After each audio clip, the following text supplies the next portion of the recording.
Take beta. This is my semiconductor. Yes, ma'am. Huh? Fine. So in my p-type semiconductor, my majority carriers are what?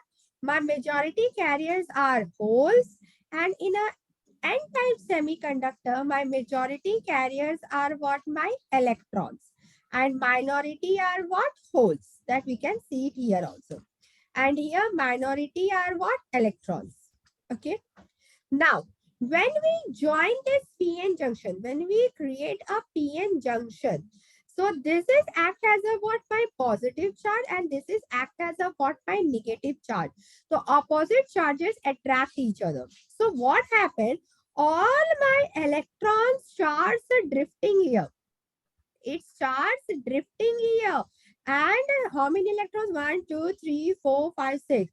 So 6 electrons has been removed from here.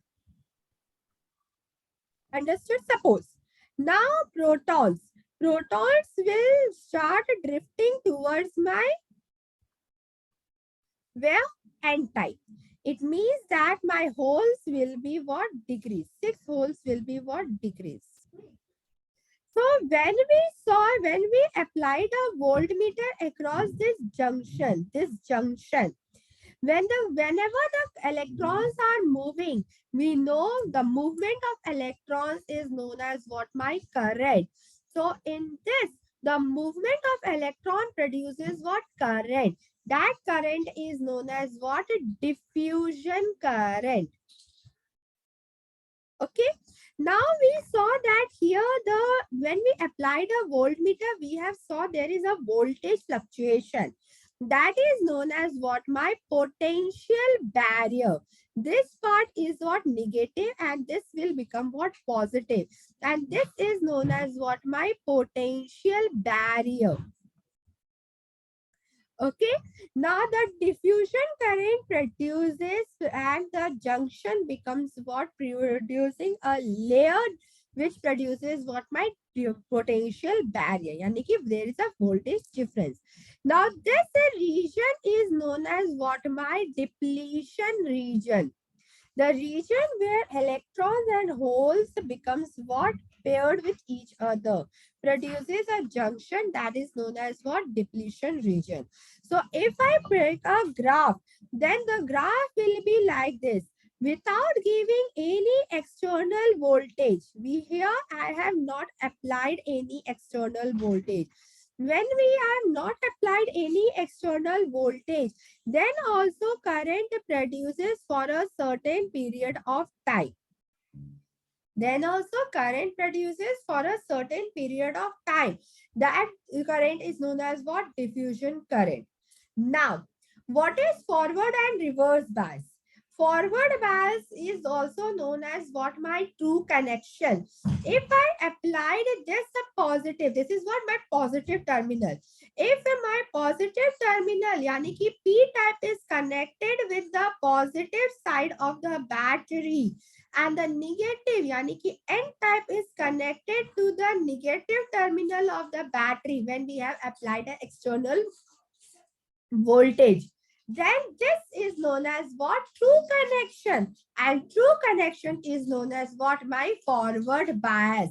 So in the forward bias, see here, the protons are going here. The protons, yani ki holes are going here. Holes are going and attracted towards my negative terminal. So there is very less electron and proton pairing combines, pairing forms. Because of that reason, the depletion region is very small in my forward bias. But if I applied a reverse bias means what? Positive is connected to my negative terminal, and my negative is connected to my positive terminal. If this happens, then the electrons wants to go here because opposite attract each other. So the depletion, the pairing of electrons and protons hole will be very large. The depletion region will be very large. Very few electrons will flow. Because of that reason, the current flowing in the reverse bias, what is I'm saying?